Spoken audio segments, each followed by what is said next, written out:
the fact that when you have a family and when you have commitment and when you are touring so much, right, the travel itself could potentially result in an accident, you know, who knows, right? The more you move, the more risk there is, transfers, layovers, yeah, etc., etc. And you just like, you know, I look at that stuff all the time. It's morbid really to talk about, but look what happened in that plane in Brazil, you know, like it's so sad to see that stuff. And, you know, especially when you're touring, like I always say, the worst part about touring is the actual touring. Like everyone thinks it's like this rock star lifestyle. You go, you play, you do this.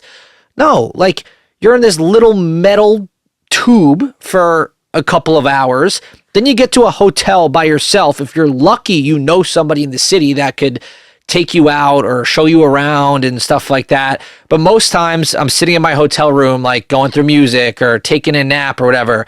And then, you know, you wake up, you go have dinner with the promoters. Again, if you're lucky. If not, you fend for yourself. Like for me, I always love a good hotel bar, I say, because I love just like going downstairs to the hotel. If they have a restaurant, I'll eat there or somewhere, you know, down the line. And I just sit at the bar and I drink, and I'll have a drink or two just before my show. And then you play the show. Yeah, that hour, 2 hours you play is really fun. Like I always try and get to the club and talk to the promoters, especially if it's a new venue. Like I'm playing a new venue this Friday in Dallas, Texas. And I'll always make it a point to try and meet the managers, introduce myself, let them get to know me as a person and not as PURARI, you know, meet the waitresses, whatever I got to do just to like show them that like, hey, you know, I'm a cool guy and I'm here, you know, I'm not this like diva superstar DJ. I'm really down to earth. And, you know, I'll play the show, and then you know, maybe you get a couple drinks, you stick for a little bit after your set, take pictures, and then you go home back to the hotel. You're on an adrenaline rush and you have to try and get a couple hours of sleep because you have a 7 a.m. flight the next morning after you finish at 2, 3 a.m. And then it's back in the metal tube. And then you get home, and then, you know, if you're lucky like me, you have to do it all over again the next day, you know, the same routine. So for me, having a routine at home is really important. Like, again, I wake up at 7:30 in the morning with my daughter, my wife and I usually drink my coffee, get in the studio really early, go to the gym 5 days a week, come back, and then it makes the touring, I think, a little bit easier because I know I could come back home and just jump right back in that family routine or whatever it is.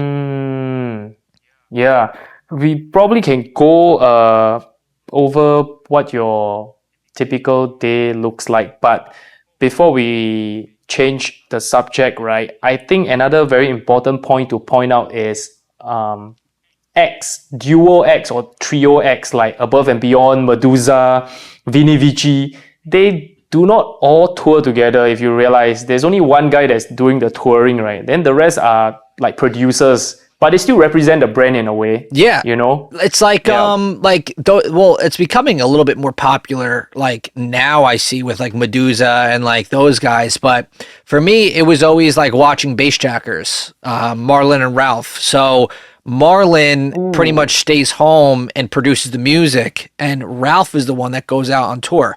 So Ralph can handle playing. I mean, those guys play so many shows. It's insane. Like those guys can play, like Marlon can go and play like, I guess, 150 something shows a year, while Ralph could sit home and just make the music. And fortunately for me, I was lucky enough to meet Ralph actually in New York City a very long time ago. It was one of those rare times where they were playing a big show.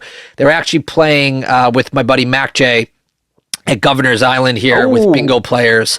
And this was like 2013. I was still like very new to the production. Well, I wasn't new to really anything. I was in the scene, but like I was very like 2 years into music production. So I was still brand new. And, you know, Mac brought me out. I've been friends with Mac, really good friends with Mac for like probably close to 14, 15 years now. And, you know, Ralph flew to that show and we were able to talk a little bit about it, and I was able to pick their brain a little bit about it. And he was like, you know, it's the best of both worlds. I could sit home because that's what I like to do. I have a wife and all this stuff. And, you know, Marlon can go out and he could play the shows. And, you know, that's how we became a duo, is because we realized that I love this one thing, he loved this one thing, but we couldn't do the other that the other one did. So they said, let's just combine forces. And, you know, there came Bassjackers. And they're still doing that today. Ooh. It's 2024 and they're still touring as much as they probably did back then. And listen, it works for them. But I think that's such a cool thing. Like if you're a great DJ, go find maybe a producer and say, hey, dude, I'm a great DJ. You're an amazing producer. Let's join up and see what we could possibly do. I think that's such a cool thing that like maybe not a lot of American guys think about doing, but maybe for, Asians and Europeans over there, that's like a thing that like, I'll use my skill, you use your skill, and let's work on this together. But there's that meme, right, where it's a bunch of guys climbing up steps. I'll send it to you so you could like post it on a clip.